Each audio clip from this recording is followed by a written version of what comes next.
You're listening to Castle Talk Radio. We're live on the airwaves with Becca and Jessica. Now let's jump into this week's episode. Jessica, today I want to talk about a benefit that is available to people that stay at a Disney-owned property. And I want to talk about what it is and if it is worth the extra cost to stay on site just for this. Do you know what I'm talking about? Ooh, it's got to be early entry. Let's get in and let's get started. Okay, so Jessica, let's just start by telling everyone what is early entry. So guests staying on property at Disneyland Resort hotels, so there's 3 of them, get access to either Disneyland Park or California Adventure Park 30 minutes before regular guests. So there's a lot of fine print in that as well. But basically you get a 30-minute head start on some of the most popular rides at the parks. Yeah, and if you are thinking, wait, I thought it was an hour or whatever. Yes, before the closure, you would get 1 full hour that you would get in early to one or the other park if you stayed on site. And then off-site guests even had an early entry type thing called Magic Morning. And that was an hour, and they had specific days they could do that at Disneyland only. So the program didn't come back right away when it reopened. And when it did come back, it was changed to a half hour. And at first, guests of the Disney Resort could go to either park both days. But that has recently changed. So what's the rule, Jessica, on those days? Yeah, so let's share the fine print. So first of all, we mentioned you have to be staying at one of those Disney Resort hotels. Second, you need to have theme park tickets and reservations. Third, you need to have theme park tickets and reservations for the park that is offering early entry. So, early entry is available at California Adventure on Monday, Wednesday, Friday, and Sunday. Early entry is available at Disneyland Park on Tuesday, Thursday, and Saturday. And to add more fine print to it, there are only certain rides open during this 30-minute period. Yes, definitely. So we'll talk about that when we get into a little bit more of our strategy. But first, if you're wondering, how do they know if you have early entry? You either have to have an activated room key that will tap. They have this, like you have on your hotel door, and it has to be active, and that will tell them if it's active or not. Or you have to be able to pull up your Disney hotel reservation in the Disneyland app. And you need to have already checked in, is my understanding. So you can do mobile check-in if you're arriving that day, really early in the morning. That's what I did recently. And then I was able to use it. But I saw the cast member turn away someone else that had not checked in told them, go check in, and then you can do this. Okay. And so that could be dependent on cast members, because we know some things are, but I did see that happen. So definitely make sure you've checked in either via the mobile app or stop by the hotel to get that list and make sure that you're showing that you're checked in. Yeah, and there's a lot of stuff going on at that checkpoint because you're already in the parks, so you've already gotten in with your ticket, but then they'll direct you to that early entry point. Just have that room key ready, or the other options like we said, but that happens really fast because we only have 30 minutes. So you don't want to spend 5 to 10 minutes figuring that out. Now, if I'm going in with my family and there's 5 of us total, I'm going to have my room key. I'm going to tap it and say, these people are with me. We have 5. And they'll say, no problem. So not everyone in your party needs a room key, but if you do get separated, you're going to want to make sure that they have a room key to get through. Just be ready and get through that really fast so that you can get to the rides.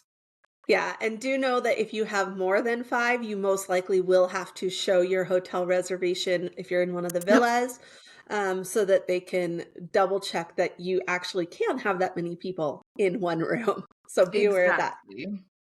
Okay, Jessica, let's talk about how early you need to leave the hotel which is a Disney-owned property. So we're talking the Disneyland, the Grand Californian, and the Paradise, or oops, I started saying Paradise, Pixar Place Hotel in order to access early entry. So early entry starts 30 minutes before the park opens, but they sometimes start letting people in 5 to 10 minutes before that. Not always, but sometimes. So if you want to make sure you're there and you're towards the front of the entry line, what time should you leave your hotel? I have had different time periods that I've tried, and also we've had different people at the check-in desk tell us what time. The last time I used it was just a couple months ago when I stayed at the Pixar Place Hotel, and the woman at the front desk told us be down here by 6:45, and that was when early entry started at 7:30. Now, I've done this a few times, so I said, nah, we're not doing that. We're going to come down at 7. But it all depends on, and I also knew that at that point they weren't selling out the hotel to capacity because it was still transitioning over to the new hotel. So there's so many things to think about. But those things that you need to think about are getting an elevator down to the lobby, especially at Pixar Place Hotel, walking over to security, getting through security. And they're always testing out new methods. Specifically right now, we know they're testing out some new security features. So sometimes that takes a little bit longer. And depending on what security checkpoint you're going to. And so all those things, and how many people you have with you, what kind of gear are you taking? Are you loading up a stroller? All those things. For me, what has worked, again, for me and like one other adult or something like that, we can usually leave our Disney property hotel at around 7 and be able to make it into the parks by 7:30 to utilize that full 30 minutes. What about you? So first, I'm going to say that you lied because that wasn't the last time you used it. We were just at True. the Grand Californian for Pixar Fest kickoff, and we Okay, utilized so it. if there is a lie in the podcast, we will be sure to have Becca call me out on it. Yes. So anyways, we all planned to be down around 6:45 the mornings when we were at the Pixar Fest thing. And I did feel like when we were going through the Grand, that was too early because they weren't opening the security to walk through until 7. And that's both the security to downtown Disney and the security to the now at the parks. They don't start letting you through if you're going into this California Adventure until like 7:25. They'll start doing security. So, and then they'll hold you right there at the entrance into the Grand Californian across from Grizzly River Run. But I think that 6:45 was too early. We ended up standing in line and just waiting. And so I definitely agree with 7. And of course, I'm the person that leaves the Harbor hotels at 7:30 for an 8 a.m. Yep. rope drop because I don't want to just go and stand and get my feet tired from standing before the day even gets started. So that's my personal opinion. Now, I do know that because some of our people got there at 6:45 and were some of the first people through security and stuff, they were able to make it to be the very first people on Peter Pan on their Disneyland morning. And so I think that's the perfect like lead into what's actually open during early entry.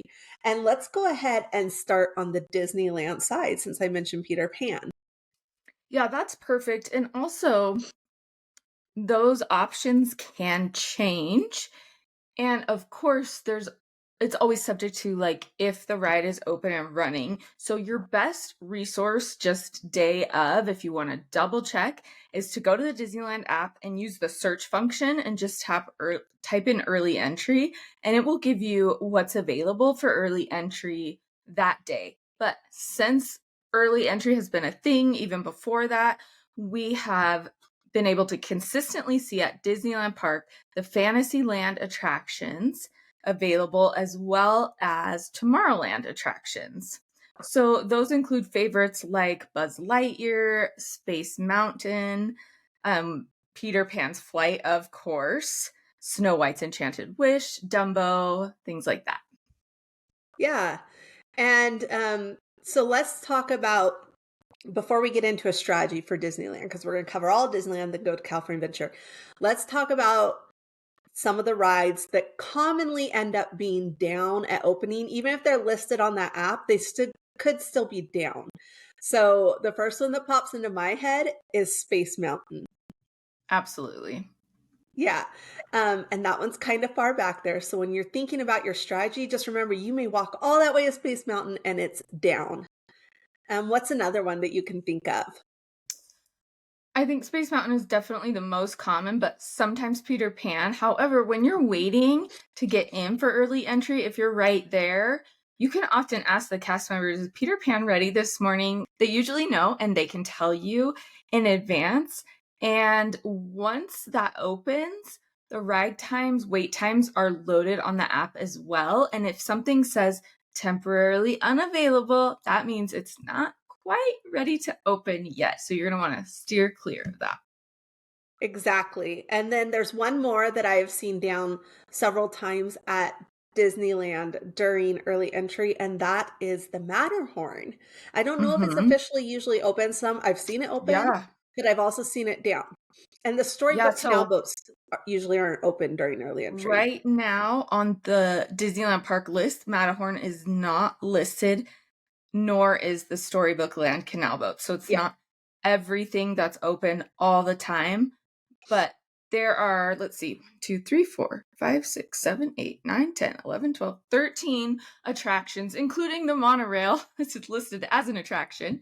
So if you want to use that during your early entry, I don't advise it, but it is 13 attractions at Disneyland Park that are scheduled to be open per usual. Yeah. And the reason we don't suggest using the monorail is because even though it's like, oh, I could get on the monorail and be dropped off in Tomorrowland, you have to wait for the monorail. A lot of times monorail isn't there and getting you into Tomorrowland right at the start of early entry.